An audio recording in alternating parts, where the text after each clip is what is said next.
अगर आप ट्रेडिंग करते हैं या बिटकॉइन में इन्वेस्ट करते हैं तो शायद आपने एक चीज़ ज़रूर नोटिस की होगी। जब भी अमेरिका का स्टॉक मार्केट यानी S&P 500 अचानक गिरता है तो कुछ ही देर बाद बिटकॉइन भी रेड कैंडल्स बनाना शुरू कर देता है, और जब S&P 500 स्ट्रॉन्ग रैली करता है तो बिटकॉइन भी अक्सर उसी डायरेक्शन में मूव करता नजर आता है।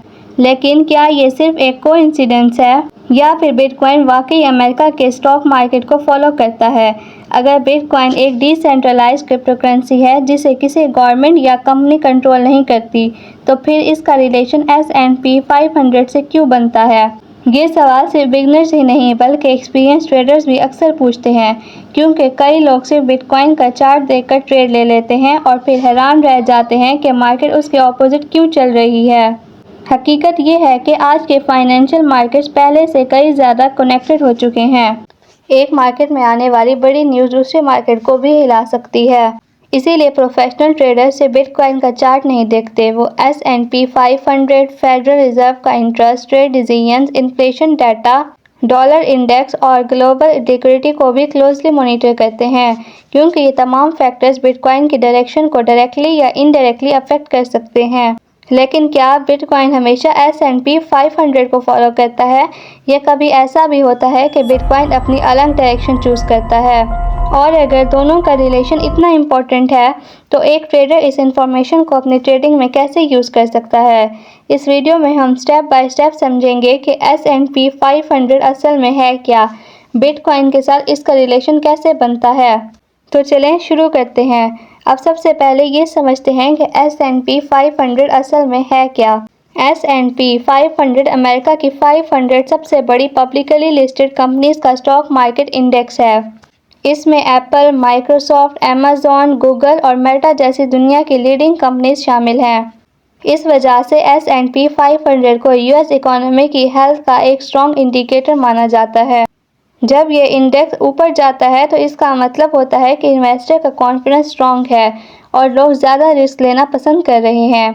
लेकिन जब S&P 500 गिरना शुरू होता है तो इन्वेस्टर्स अपने इन्वेस्टमेंट को सेफर एसेट की तरफ शिफ्ट करना शुरू कर देते हैं।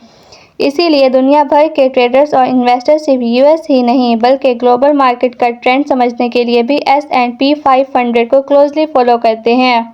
लेकिन सवाल ये है, अगर बिटकॉइन एक क्रिप्टो करेंसी है तो इसका S&P 500 से कनेक्शन कैसे बना?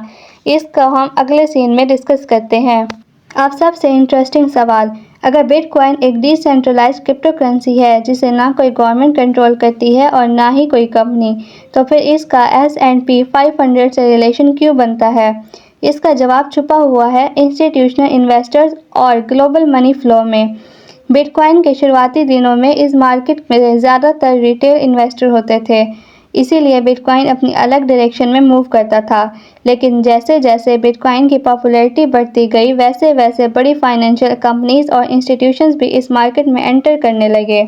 आज कई हेज फंड्स, एसेट मैनेजर्स और इन्वेस्टमेंट फर्म स्टॉक के साथ बिटकॉइन में भी इन्वेस्टमेंट करती हैं। अब सोचिए, अगर किसी इकोनॉमिक न्यूज़ की वजह से इन इंस्टीट्यूशंस को रिस्क कम करना पड़े तो वो सिर्फ स्टॉक्स नहीं बेचते बल्कि बिटकॉइन जैसे रिस्की एसेट भी सेल कर देते हैं। इसी वजह से कई बार S&P 500 और बिटकॉइन एक ही डायरेक्शन में मूव करते नजर आते हैं। इस रिलेशन का एक और इम्पॉर्टेंट रीज़न है इन्वेस्टर सेंटीमेंट। जब इकोनॉमी स्ट्रॉन्ग होती है और इन्वेस्टर को फ्यूचर पर कॉन्फिडेंस होता है तो वो ज़्यादा रिस्क लेने के लिए तैयार होते हैं। इस सिचुएशन में स्टॉक्स भी बाई किए जाते हैं और बिटकॉइन भी। लेकिन जब मार्केट में फेयर आ जाता है, इन्फ्लेशन बढ़ जाती है या federal reserve interest rate increase करता है तो इन्वेस्टर्स अपना पैसा रिस्की एसेट से निकालना शुरू कर देते हैं। नतीजा ये होता है कि S&P 500 और बिटकॉइन दोनों पर सेलिंग प्रेशर आ जाता है। लेकिन इसका मतलब ये नहीं कि बिटकॉइन हमेशा S&P 500 को फॉलो करेगा। कई बार बिटकॉइन के अपने इवेंट जैसे ETF अप्रूवल्स, बिटकॉइन हार्विंग या इंस्टीट्यूशन अडॉप्शन इसकी प्राइस को अलग डायरेक्शन में भी ले जा सकते हैं। इसीलिए कभी दोनों मार्केट्स एक जैसी चलती हैं और कभी उनका रिलेशन वीक हो जाता है। यहीं से एक नया कॉन्सेप्ट शुरू होता है जिसे ट्रेडर्स कोरिलेशन कहते हैं। कोरिलेशन हमें बताती है कि दो एसेट कितनी हद तक एक जैसी मूवमेंट करती हैं। पहले तो समझते हैं कि कोरिलेशन होती क्या है। कोरिलेशन एक मैयर है जो बताता है कि दो एसिड कितने साथ मूव करते हैं। ये -1 से +1 तक होती है। +1 का मतलब दोनों सेम डायरेक्शन में मूव करते हैं। 0 का मतलब कोई रिलेशन नहीं और -1 का मतलब होता है कि दोनों ऑपोजिट वर्क कर रही हैं। बिटकॉइन और S&P 500 की कोरिलेशन फिक्स नहीं होती।